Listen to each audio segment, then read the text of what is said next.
Good morning. Welcome to another episode of the Maverick Mindset, Widening the Healthcare Lens. I'm Dr. Sarah Logan here with my co-host, Dr. Gregory Gochowski, and today we are here at Deeply Well Counseling here with the amazing Meredith Gawai. I know I was going to butcher that, and I did already. Meredith is actually a rare breed. She is born and raised in Charleston, South Carolina. You guys are a dying breed. Myself has infiltrated the Charleston area, but you did your schooling at Sarah Lawrence up in New York, and you spent about a couple years there before you decided to move back. Is that correct? Yes, so I actually was kind of forced to move back because I finished my last placements at the beginning of 2020.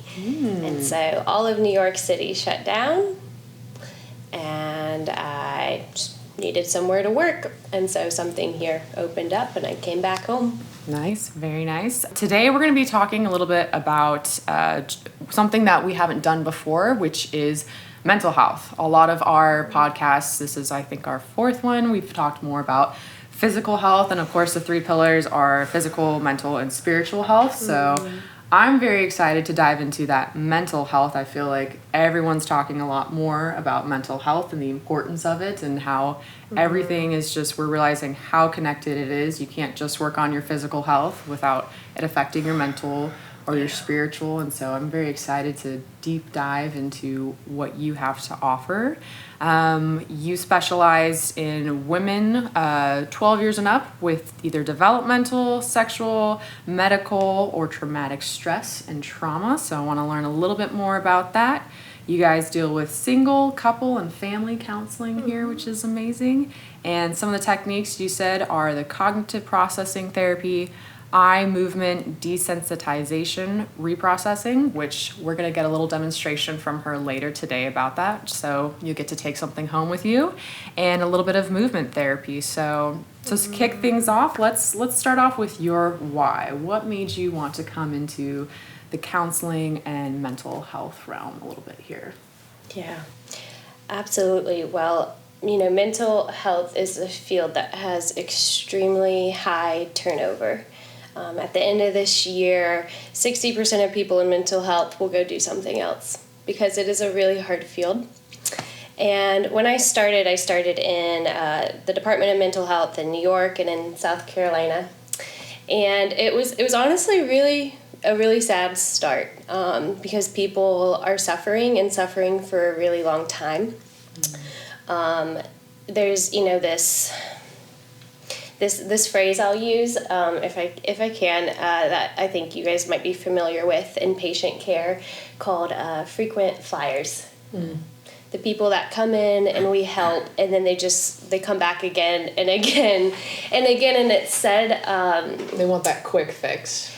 They want the quick fix, but I also started to wonder really early, what are we offering them? Like, what are we doing that they come back, just a few months later for the same thing? My background started in dance and psychology. That's what I did in undergrad. And so I knew a lot about the body. I got certified as a yoga teacher. I was with bodies all the time, creating movement. And I just couldn't let go of that piece that, like, our bodies influence our mind influence our bodies, and our bodies really reveal things to us that we may not even know or think about. And the role of the body was not something I saw in my initial jobs, training. It was like we forgot about the body in mental health care. We just cared about mind, the mind and the thoughts and the illness. And I just didn't see people get better. Like, no one was getting better. I got sick myself. I had a very severe depressive episode. I was burned out, and I was just really desperate. I was like, I'm not getting better. My patients aren't getting better. And I became very hopeless in this sense of, like, why do we do this? So that created some pause for me. Either I'm going to go find a totally new career, or I've got to go about this differently. I have to find people who are doing this differently. I want to see where people are getting better. I want to use things that are holistic, mind, body, spirit. Like, I do not want to continue to be a part of this, whatever this is. Mm-hmm. And you've mentioned that your practice here is a holistic approach. Tell me a little bit more about that, because I think a lot of people, when they say like, oh, I'm going to a holistic doctor, I feel like they think, oh, I'm going to be doing herbs or not medicine or things like that. So how does that play a role into the mental health, cognitive health, that holistic mindset? Yeah, that's a great question, because we are providing clinical counseling. All of our counselors are licensed as mental health professionals.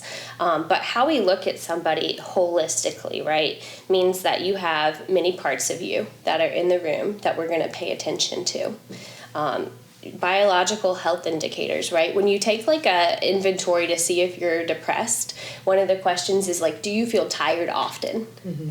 Well, what if somebody comes in with fibromyalgia? They're tired all the time in their body. And so are they necessarily depressed, or is there something physically that we're just not paying attention to? And so biological health is something we look at. We collaborate with doctors to try to understand a better, fuller picture. Psychological health, right? So that's kind of our traditional wheelhouse of what's going on in your family history. Do you have any kind of predisposition to certain types of mental illnesses? Social health is a huge, huge area. We give focus, especially after COVID. We were all alone for a year, maybe more, depending on where you were. And so what does your social network and support look like? And then lastly, that spiritual part of care, which I always ask clients, when you woke up this morning, what were you looking forward to? Like, what got you out of your bed? Mm-hmm. And then what's going to get you out of bed tomorrow, right? The answer to that question is actually like deeply spiritual. What do I think about myself? What do I think about the world? Who is God? Who is God to me? Why do I exist? Do I matter? Right? Mm-hmm. Those are questions that we're not always asking in therapy. Mm-hmm. But I'm like, where else will you ask them? Mm-hmm. And so, yes, all of these things I just said, biopsychosocial, spiritual, they're all a part of patient care and how we see a client. Wow. I love all of that, because I think what you touched on earlier about how the mind can sometimes manifest in the body or things like that. Mm-hmm. I'm 100% guilty of that, where I'm like, my knee hurts or my hips hurts, my head's all over here.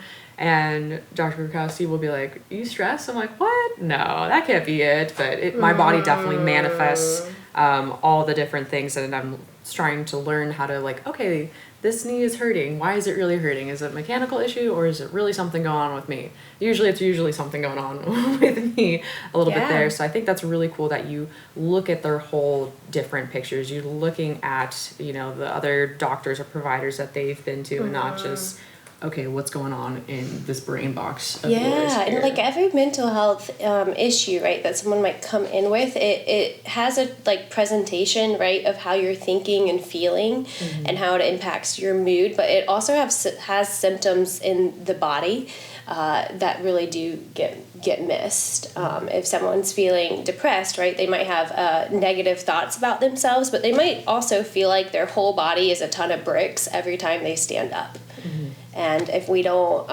talk about that and give interventions for that, you can have the best mindset and still feel captive to mm-hmm. a body. And so they have to work together, like you're saying. They're both so valuable. Do you ever... It seems like if someone comes to you, they're overweight, they have bad habits, maybe the thyroid isn't functioning, blah, blah, blah. They actually have physical things. Mm-hmm. And they have life traumas. Who doesn't have life traumas? Yeah. Do you find that as you work them through the life traumas that they're more receptive to the idea of getting physically healthy too? Does it go together? Oh, yeah, absolutely. They're in constant conversation. For example, let's say that person has to go meet their thyroid doctor, but they are just so tired, right, of having to get help, going to appointments, being told what to do. Maybe part of the trauma is they had a highly controlling parent who always told them what to do. So they actually, when they hear what to do from a doctor, they resist it, right? So let's say they're in therapy with me, and we find that, right? And we talk about that resistance towards providers, towards authority. And they realize, wow, I'm really not, I don't want to get better because I don't want to listen to this person. So then their investment in their physical health does change because their attitude changed. They're just in constant conversation back and forth, and it's kind of amazing sometimes some of the providers I get to talk with on a regular basis, when a client has a shift, a really positive shift, I'm like, what did you do? And she's like, what did you do? Because we probably are both doing something really helpful. Are you working more, and how we kind of met you was through some functional med doctors, and they're the ones that actually directed us to you, which we found interesting. Wow. Yeah. Do you mainly work with functional med doctors? Do you work with traditional mainstream? Who's more receptive to what you're doing and working together? That's an interesting question. So we will try to collaborate with everybody. I'm always reaching out to somebody's primary care. If they work for a big hospital or if they're in a functional medicine clinic, I'm going to try to talk to them. You'll call their primary care? Yes. Okay. And what's the reception of that? It's hard. There's a lot of barriers. They have a lot of patients. Yeah. They don't have a lot of time. I will say I've had some who are extremely receptive, and they do collaborate in patient care. We do work with a lot of functional medicine providers. I'd say that their view of the client is very aligned with ours. Not just the biopsychosocial holistic care, but also just the person-centered care of like, I want to see you and know you and spend time with you and hear how all these things are affecting you. And so I do find that in functional medicine, the provider might know more about their client because they've spent more time with them. They might, not always, right? But they might care more if they get better. And so I think that's why, Deeper Healing and Rising Tide, functional medicine at large has been a great partner for us, because part of our name, Deeply Well, like we want to see people get well. Not just for a day, not just surface level, right? What does deeply well look like for you? And they care about that too. Mm-hmm. Speaking of that, you have opened this about a year ago, this practice here. So what made you said New York, and then you came back here. Yes. It's 2024. COVID was about that 2020 time period. What made you want to take that leap and say, like, hey, I want to do things, I want it differently, I want to see people get better? Walk us through that journey and pathway a little bit there, because I'm sure that was also a huge There's so many parts of it that I'm trying to think of how far I want to go into. All the influences. A lot of mental health providers are seeing 30 clients, 40 clients a week. They have 45 minutes to an hour with that person, and then they go to the next person. They're doing kind of top-down therapies, which I can talk more about later, but it's basically, talk therapy. Change your thoughts, change your language, change your life. And so I had decided I did not want to do talk therapy. I want to do, this. Because based off of kind of what you're saying is that talk therapy can only help so much. It helps a lot, right? Yeah. It does help a lot. There's really good evidence that it helps, but it's just not the only thing that helps. And because I knew I wanted to offer deeper level care to my clients, I knew that I needed to create a structure for myself that would support that, because the structures I was in previously were not. And so one of my desires was to see a lot less clients, to have time between each client, to have dedicated time to research what's going on with them outside of our sessions. Also just that permission of mind, body, spirit care. When I had worked for the state mental health, the spiritual aspect was like mainly non-existent. Talking about people's beliefs and how they feel connected to others or to a higher power. I mean, there just wasn't margin. Yeah. Or a lot of always tolerance for those conversations. One of those scientific mindsets is like, if we can't talk about it, test it, prove it, then Yeah. let's not talk about it at all. Yes, totally, right? And then when you have like that huge amount of clients you have to serve, right? You're gonna be doing quantity, not quality. And so I really desired, like I said before, to do quality work where people get better, and some of the conditions that we need for that to happen, I realized I needed to create. And I really, it was a really humble start. It was just me, clients, and then my husband Zenas helps with operations. He was doing that just part-time when we started. And it just continued to grow. I think people respond to holistic care and they become your biggest cheerleaders. Mm-hmm. So clients would send more clients and more clients. And again, my husband, who's really business minded, he was like, you have to replicate what you're doing if you want to sustain this, right? How do you make it not just about you, but about this type of care you're offering and the many other clinicians that want to do this kind of work. And so then we, added team members who were like-minded. Our team is a team of 6 now, and so we just continue to grow as the need and clientele grows. It says a lot about you that your husband would leave whatever he was doing to join you with this. Anyone that's ever started a business and kind of this new adventure, new way of doing things, or maybe just a little bit outside the norm, scary. I know you're going to do a little demonstration in a minute, but help me understand, when I think of counseling, I think you go in, you sit on a couch or a chair, and you talk. Mm-hmm. And I can see the value in that completely. Yes. Yeah. That's not what you're doing exactly? I don't understand. It's a great question. Yeah, that's not what you're doing. So that's part of what we're doing, right? Like, even just you and me talking right now, we can get to know each other more deeply. Mm-hmm. We can talk about a variety of subjects. That will let us know a lot about what both of us think and maybe feel, if people are able to verbalize their feelings.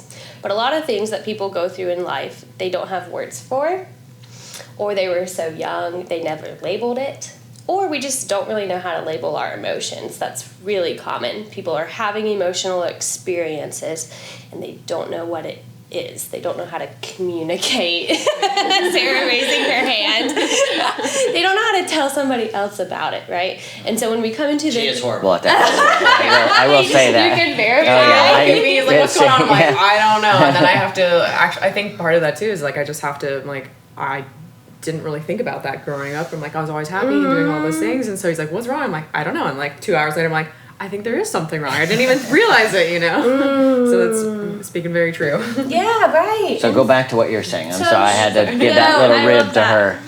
So in talk therapy, we're going to talk about what that is and try to come to some language about it. But again, that's like our brain power. And then we might tell a client, or traditional talk therapy might tell a client to like go work that out with your spouse. Go share those feelings, or try to speak your feelings to your spouse, okay? But this person hasn't even learned how to connect what they're feeling to a knowing place so that they can communicate it. Okay, so what we're doing in a lot of bottom-up therapy is we're listening to the body. We're inviting stillness, breath work, listening, deep listening to one another in the session. So if a client says something like, I'm feeling down today, right? I might say, okay, you're feeling down. Can you put your hands on your body and take a couple breaths and tell me where you feel down? What's going on? Common thing I hear is I feel weight on my shoulders. Wow. Maybe, do you feel heavy in a way that you've been carrying something that weighs a lot? let's pay attention to that for a second, right? Put your hands on your shoulders. And if you're not watching this, what I'm doing is I'm just closing my eyes and putting my hands on my shoulders, right? Because I'm starting to tune internally to what's going on with me, right? This is where I would guide the client to listen and to sit with themselves in a way that they can really hear. Hear what? Yeah. Hear themselves, hear their feelings, hear their condition, hear the truth of like where they are today. There's a lot of noise in our life. There's a lot of distraction, and that is a very common way people deal with emotional pain. Is they distract themselves, watching TV, having a podcast in their car. This would be a good one to listen to. Having music on, having conversations, calling someone while you're cooking, right? There's not a lot of stillness in our culture to sit with oneself and listen. It's amazing what people find when we're guiding them to just listen. Right? They get in touch with things that they've ignored for years. Wow. It's really wild. Just hearing you describe it, kind of, you have a gift for it, clearly. I think it takes some patience. Even as I'm explaining it to you, I'm like, it's not magic, and it starts with slowing together and creating space in a session for the person to turn up their feelings, their body sensations, their emotions, their sensitivity, right? Teaching people to be sensitive is a lot of what we're doing, because when we encounter the world in danger, our body copes with it in so many ways. And that's a lot of what we're seeing with mental health, right? People's just nervous systems are totally dysregulated all the time, and so they're exhausted and therefore depressed. Is that, at the beginning of this, you said the frequent flyers idea, and I took that to mean that maybe the counseling relieved a little bit of pressure, but as soon as life pressure came back, they were starting back over. Yes. Is it, are you giving people tools, teaching them so that to you success is they can do some of these things at home? Yes. They can slow their life down, they can catch themselves making themselves busy and not paying attention, and you're reminding them they did that again, so that they build these in habits? Is that part of what you define as success? That's a very large part of success. Yes. I mean, that's a huge part of holistic care. Is we believe that your brain and body want to heal and take care of itself. And so I always say, like, my desire is that you don't need me anymore. And you get so good at listening and caring for yourself and responding to the world in a very intentional way that you know exactly what to do next. A lot of people come to therapy and they're like, I need you to fix this. I need you to advise me. What do I do? Can something like this, I'm going to take us down a little rabbit hole, forgive me for a minute. Yeah. You know, It wouldn't be a podcast if we didn't go down a little bit of a rabbit hole. you know, I told you we mainly treat peripheral neuropathy, which is a metabolic issue, which is what led us to, is it Rising Tide? Because I said it wrong on the podcast. And we had this little conversation, and I made a comment kind of off the cuff that if I had a choice between somebody eating bad or being stressed, I would take the low stress eating bad person, even though eating is so important in any kind of functional medicine. And they both keyed up and said exactly, like our worst enemy, like our success rate treating what we do is tremendous. But I'll tell you the one thing that will slow us down more than anything, it's their own stress level. It blocks their healing. And I know that from personal experience, my own self. Do you ever teach, like in groups, of people how to kind of manage this? Is what you're doing, can it be done in a little bit of a group setting, or does it have to be a one-on-one setting? Yeah, so it definitely can be in both. Some of the more specific therapies that are going to give you more of a reparative experience targeted towards a past trauma, that's going to need to be one-to-one and very personally tailored. Makes sense. When you start to approach some of the things that are maybe more traumatic for somebody, right? We're navigating real-time responses in the body that can be very activating. And so the amount of care one person needs for that process is pretty high. When I'm talking about before, listening to yourself and being able to respond to the world intentionally as stress comes, because it comes, that can definitely be done in a group, but we have not offered groups like that quite yet. Do you think that sometimes people aren't aware of the traumas that have happened in their life, and maybe in that setting, as you're teaching them, they'll become more aware, I have something I just have been ignoring, and maybe that isn't the setting to deal with it, but it's the discovery that it needs to be dealt with? Yes. Yeah, absolutely. I want you to expand on what you would classify as trauma, because I think a lot of people get the idea like trauma is some type of like big impact, or like I had an abusive parent or something like that. Like, you know, I feel like we categorize it as like I don't need to necessarily go to counseling or therapy because I haven't had trauma, like big trauma in my life. But I want to hear your definition of trauma and what could classify that people need this for. Okay. Yeah. That's a very good and big question. Trauma is a word we're using a lot right now. You know, there's this definition of little t trauma and big T trauma, big T being like what you just described, like an incident or situation that endangers your life. Okay. Big T trauma, right? Big T. That's big T. And then little t, right, would be things that affect you in the sense of how you think about yourself.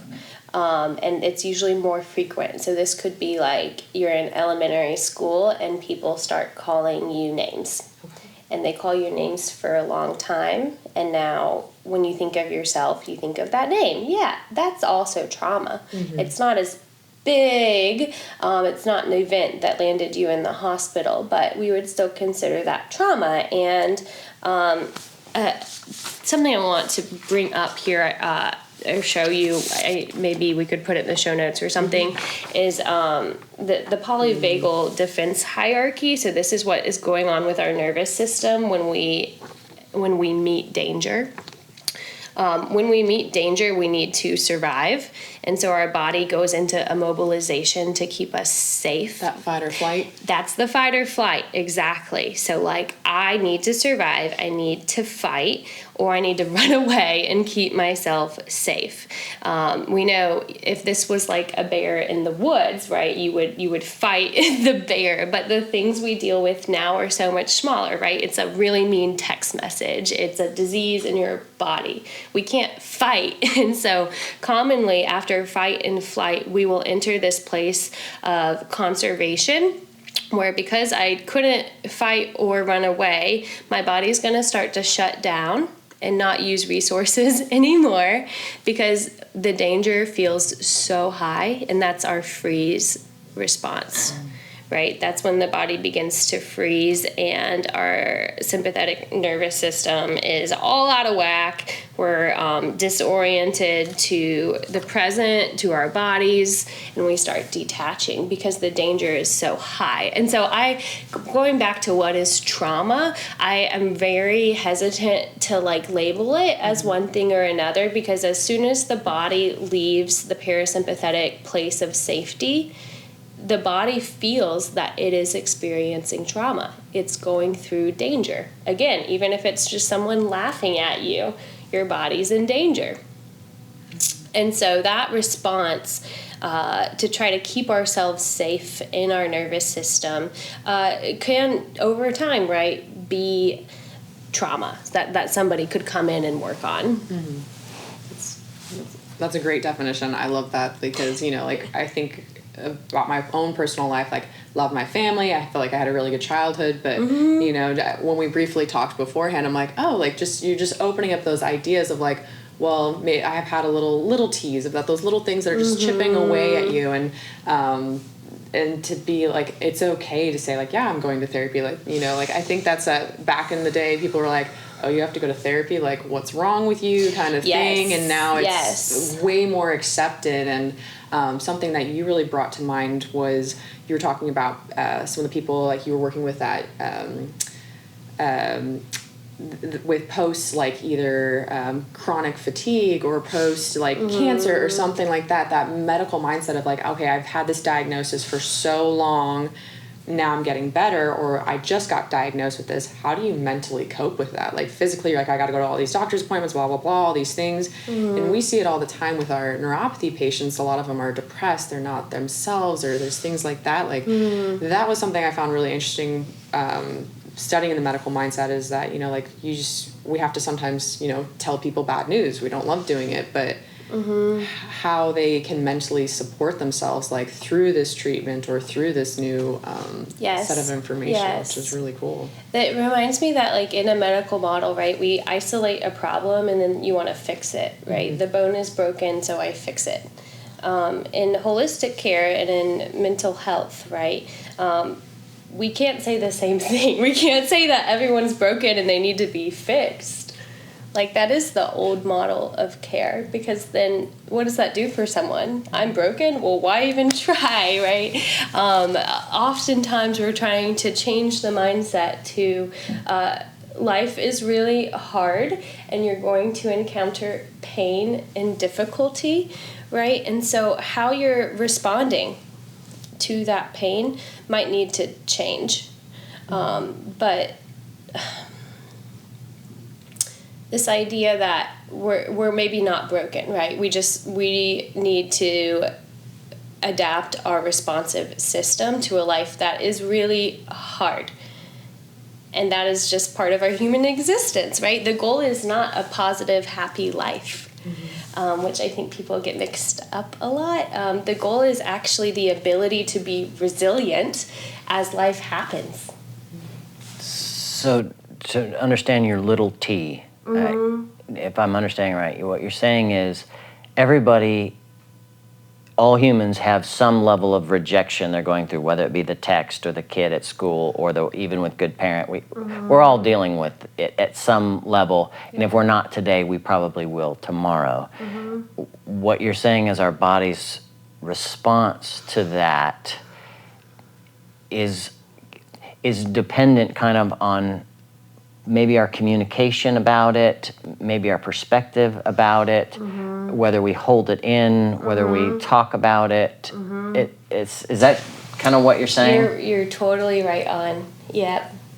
So I'll get into EMDR a little bit since we got to wrap up soon, but the desensitization part of EMDR believes that we have emotion that we weren't able to tolerate in the past because it was so traumatic, and so we need to have a reparative experience to process something that was never fully felt and therefore flushed out.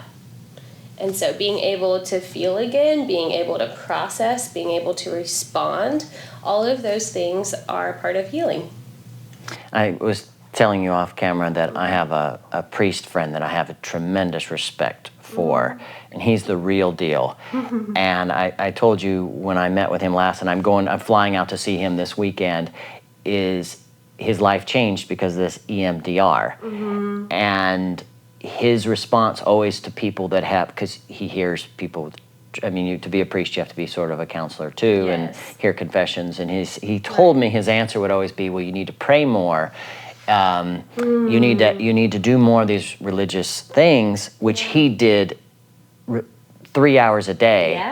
And somebody else pointed out in his life, and he was humble enough to go to a counselor who was of a completely different faith and do this EMDR, and it radically changed his life. I'm sitting there talking with him, and I'm like, I've known him since he was 20, Yeah. and so to see this change in him was amazing. So let's transition. What is EMDR? What is that? Yep, so EMDR, eye movement desensitization reprocessing, is a somewhat newer type of therapy that counselors are able to use that gives attention to body sensations and beliefs about oneself after little t or big T trauma.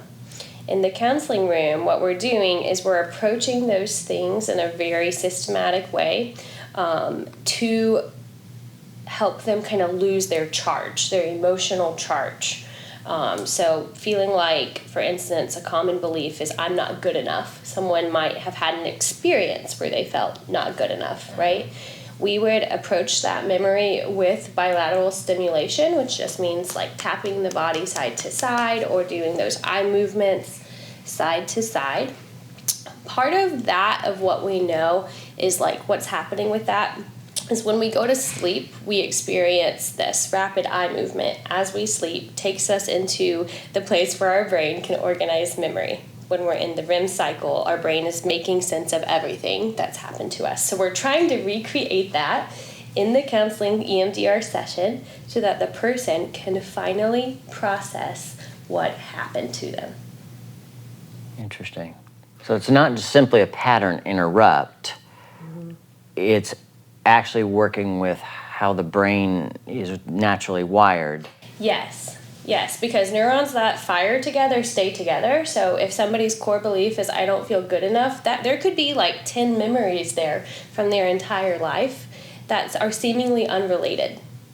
But because they are stored around the same emotion, they all have to be processed together. And so that's what we find in EMDR through an 8-phase protocol. I will say that it's not always fast. Sometimes EMDR people think that it's like a really quick therapy. They do one time and they experience resolve. But there's many different parts of it, and people that do EMDR with me and other therapists I collaborate with could be with us for like 6 months to a year going through this process. Wow. Yeah. It's deep work. Yeah, but if the results they're worth it. The results are good, and I told you before, I love it because I did it. It shifted so much for me. It repaired so much for me that I wanted to give it to my clients. Well, you're a lovely spirit, that's for sure. Thank Your you. whole office and everything, it's very important to have like that safe space, and everything in here is like calm but warm, and you just have that beautiful vibe and energy, and like you're very good at it. I'm in tuning in with other people and shifting that tone, shifting this when you feel it and need it, and I think that's such a beautiful blessing and gift. So thank you, for Sarah. your gracing us with all of this and tapping us into our emotions a little bit here. Yeah. Do we have time to do that We little quick definitely do, I experience? think. Maybe like 5 minutes or less? 5 is good. 5 is good? Okay. As much time as you need.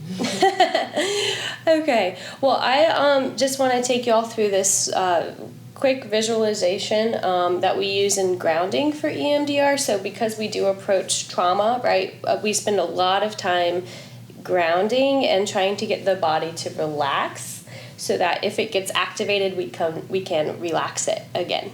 And so this is one of these relaxation strategies. And what I'm going to have you both do is just get comfortable where you're sitting with your feet on the floor and your back on the couch or chair. Great. I'm going to just have you take some deep breaths in and out. And if you're listening to this, just get comfortable where you are and start some of those deep breaths. If you can, belly breaths. Sending breath into your belly. Letting it grow as you inhale. And letting the belly soften as you exhale.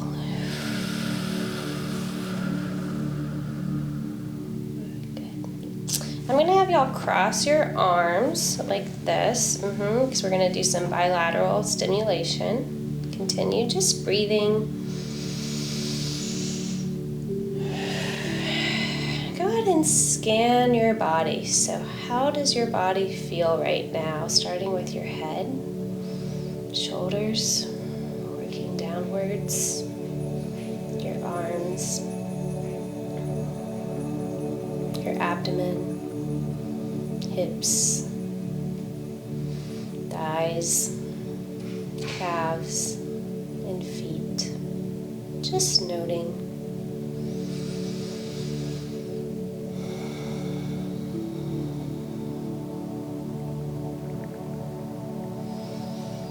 And I'm gonna have you think of a place you've been or a place you could imagine that is peaceful and calm. I like to go to the ocean or the woods if you don't have one yourself. And you're going to begin to imagine this peaceful place, this place of calm and what you see.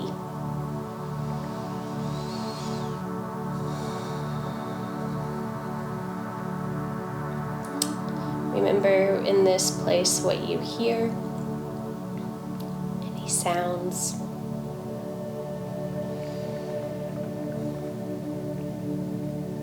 Maybe anything you feel, like the breeze on your face or the touch of the earth. I'm going to have you just start tapping slowly, side to side, as you imagine this place. Again, the BLS is enhancing that state of calm and processing. Okay, you're going to stop tapping and breathe in and out. Okay, and I want you to zoom in on this image a little further, seeing yourself in this place and how you might feel here.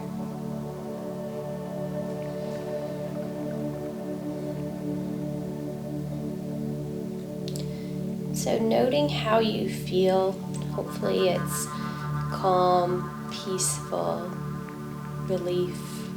You're going to tap again and focus on those feelings.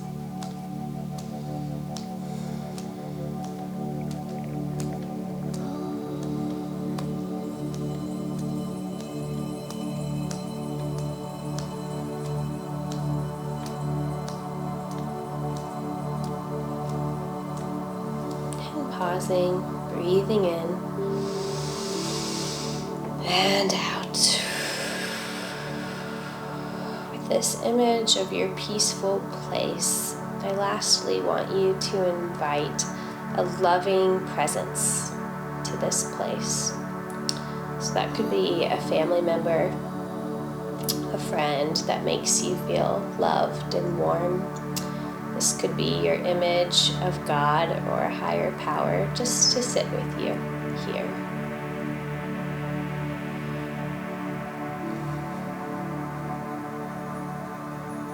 Imagining that loving presence, you'll tap again.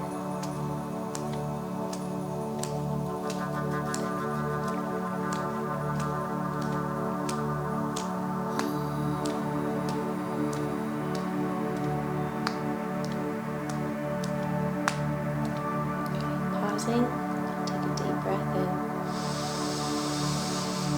and out. Beautiful. Another deep breath. You'll begin to scan your body again, head to toe, noticing how you feel, or just inviting peace into your body.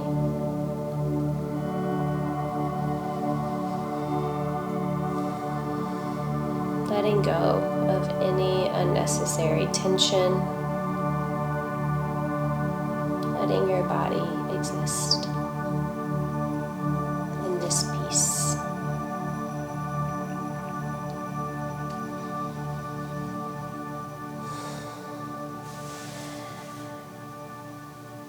You'll notice your feet on the floor, your back in the chair. And as you're ready, open your eyes back into the room.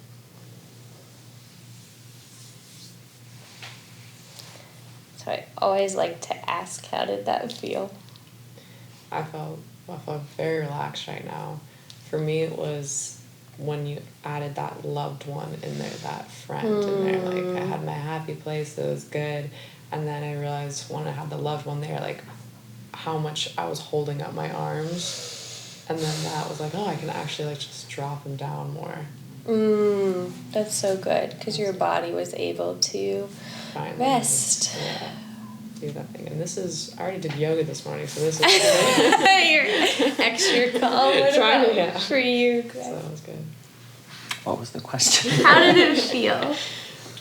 It felt good. I'm trying to give a better answer than that.